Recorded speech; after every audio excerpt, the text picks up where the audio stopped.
Hello and welcome to another update video about Bitcoin. Yeah, Bitcoin is moving closer towards that ideal target here for this white third wave on the daily chart.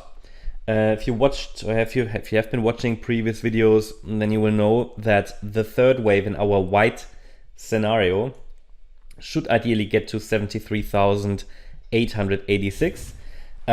This would be ideal because this is sort of the first target that needs to be reached for me to call a third wave a viable third wave. So we'll see if we get there. For now, the price is definitely still in a local uptrend, and the price has now reached the upper boundary line of the trend channel. So this is key. We've already seen that yesterday, mentioned it in the last video. There is obviously some resistance here, but the price is consolidating below it.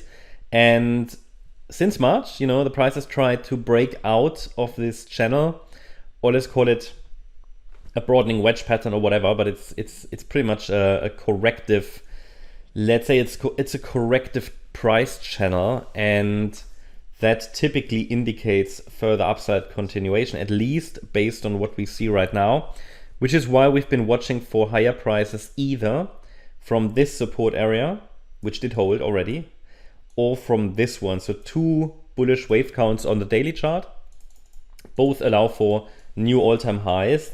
When would I have to change my view? Well, I have to give the yellow count, which is more bearish, preference below 55,480.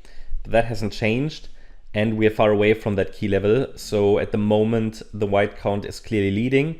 And if we then break below 55,480, if the price then cannot find support in the lower support region, well, then we might not see new all-time highs this year or whatever, or not next year. It will just take much longer, right? But for now, I mean, the white count is following the pathway outlined here on the chart. The idea was that a B wave should find a low in this support region, which it did. I'm not taking it off the chart just yet because it might still be relevant. We haven't got enough, let's say, waves in place to change the relevant support area on the daily chart, okay? But we have some support levels that we were watching yesterday. Price already reacted to them, but it was really only like the top fib level, It's the uptrend is that strong at the moment. So I would say we go to the shorter time frame chart now. I think the pattern here is clear that we're watching, and the support area on the daily is also clear. I mean, this is the main risk area on the daily chart. You need to consider that even if we dip into this area, it could still be an extended B wave. I can't currently see that happen. There's no indication a top is in place, right? But still, it is a potential, and therefore the support area, which is only a risk area, it shows you the risk levels, it remains relevant. But as I said, on the smaller time frame, we have additional levels to watch that are a little bit closer to the current price, and they have assisted in keeping the uptrend alive. So let's go to that shorter time frame chart. And before we dive into the microstructure, I've added another one here that I already communicated earlier today on Discord that we want to talk about, which I like actually. So we talk about that. What I wanted to communicate as well is today we have our member live stream today instead of Sunday, for anybody who missed it. Also, for anybody who's interested, we're going to cover the USDT dominance, market cap charts, Bitcoin dominance charts in that member live stream. I know a lot of people are interested in it, so if you want to know more about these charts, how the Elliott Wave patterns work on them, you might want to join us for the conversation during the live stream. It's at 5 p.m. UTC today, and because of that, there won't be a member live stream on Sunday this week. There's just a bit of a change in routine this week. But yeah, the link will be provided if you decide to join as member, or members have the link already. Okay, so let's talk about the scenario. So all of these pathways show higher. The only question is which wave count it is. And let me take you through them and I'll tell you which ones are getting less likely. Overall, the lower support region, again, will only become relevant if we break these patterns which indicate direct upside, okay?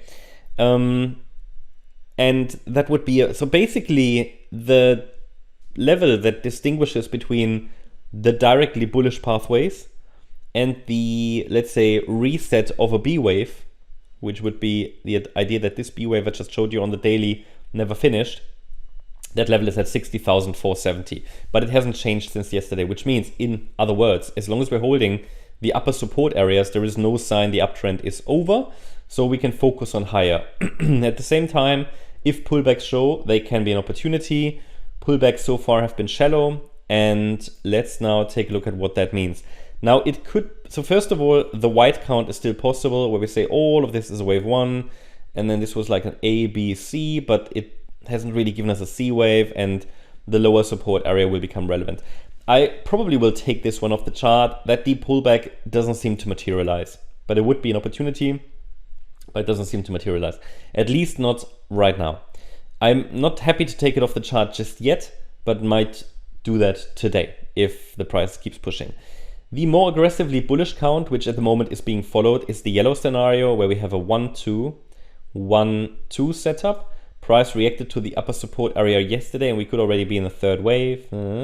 So this is great, but even in this scenario, I would have liked to see a bit more of an extended wave 2, even though it's held all support levels. It even touched the 38.2 retracement.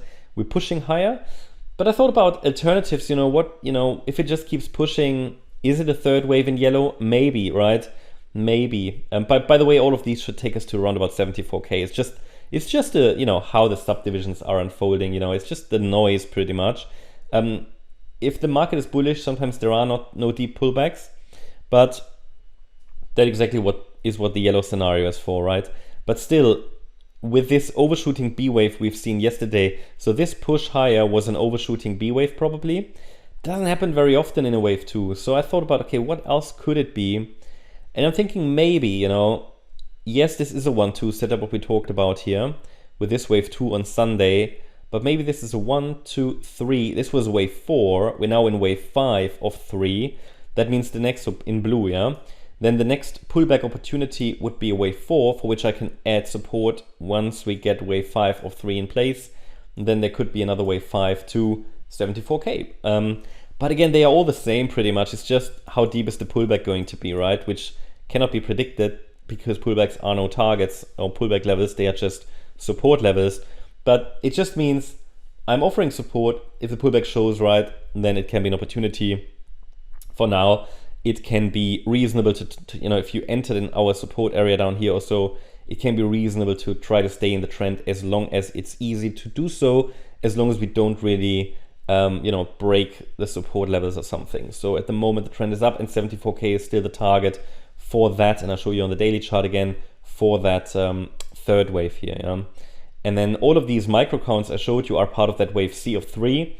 Then on the larger time frame, the next opportunity would come as soon as this high is finished, and then there will be new support areas, probably for wave 4. Maybe this is also completing a wave 1, might be that alternatively this is a wave 1, but then I will give you the support areas afterwards. We're not done yet. So at no point, well, at least not yet, we don't want to confirm a top in place yet for this larger third wave, right? So that's the update about Bitcoin. Hope you liked the update. If you did, please hit the like button, leave a comment, and subscribe. And if you really like the content, then please check out the channel membership. Also, make sure that you follow us on Instagram and Twitter for additional content. Also on Friday, probably I'm going to send out the weekly newsletter again with some information for next week, where we have a slightly different routine. So if you want to be up to date, join the newsletter. It's free. You can find the link in the description as well. Thank you very much. Bye-bye.